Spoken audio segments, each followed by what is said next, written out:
Hello à tous, on va maintenant passer à la deuxième partie de notre cours, c'est-à-dire le CSS. Dans cette vidéo, on va expliquer les différentes façons qu'on a de coder du CSS. Donc, quand on parlait de HTML, on avait vu une des façons qui s'appelait inline, ok? Pour revenir dessus, quand on avait un paragraphe, par exemple, voici mon paragraphe, je pouvais écrire du CSS grâce à l'attribut style. Ok? Ici, je pouvais mettre par exemple font size 30 px.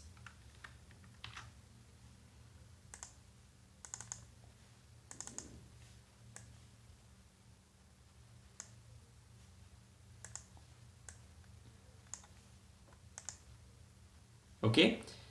Et voici notre paragraphe, dont la taille est passée à 30 pixels. Donc ça, c'est la première façon d'écrire du CSS.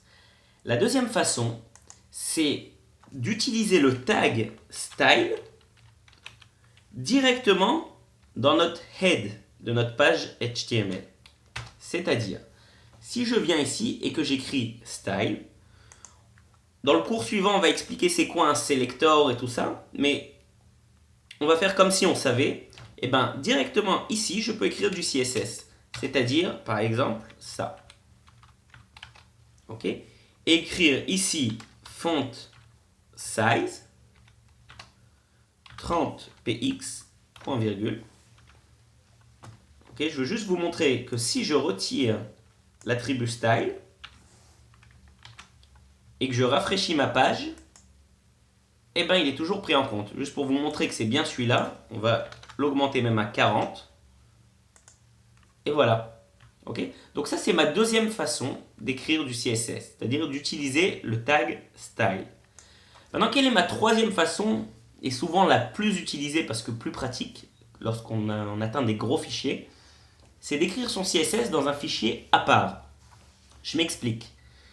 Si je vais dans notre dossier et que je veux rajouter un nouveau fichier, qu'on va appeler, on va l'enregistrer directement, save, on va l'appeler style, au pluriel, parce qu'il y en aura plusieurs des styles, .css.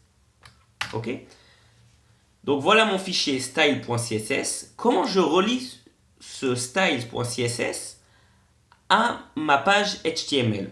Eh bien, je vais utiliser un autre tag HTML qui s'appelle le tag link, qui sera toujours situé dans mon head. Ok? Ce tag, il marche avec les attributs rel. Ok, donc là on va écrire style sheet. Et ensuite on va écrire href que vous connaissez depuis le tag hey du lien. Et ici je vais donner le lien de mon fichier CSS. En l'occurrence styles.css. Ok, donc voilà mon tag.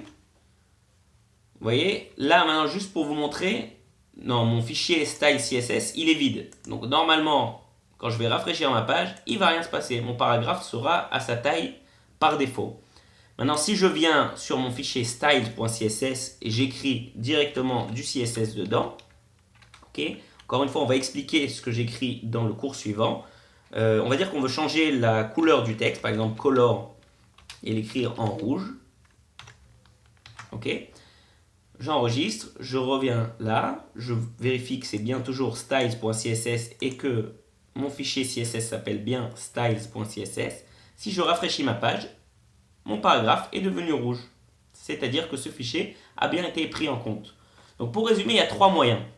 Il y a l'attribut style qui se met directement sur le tag HTML.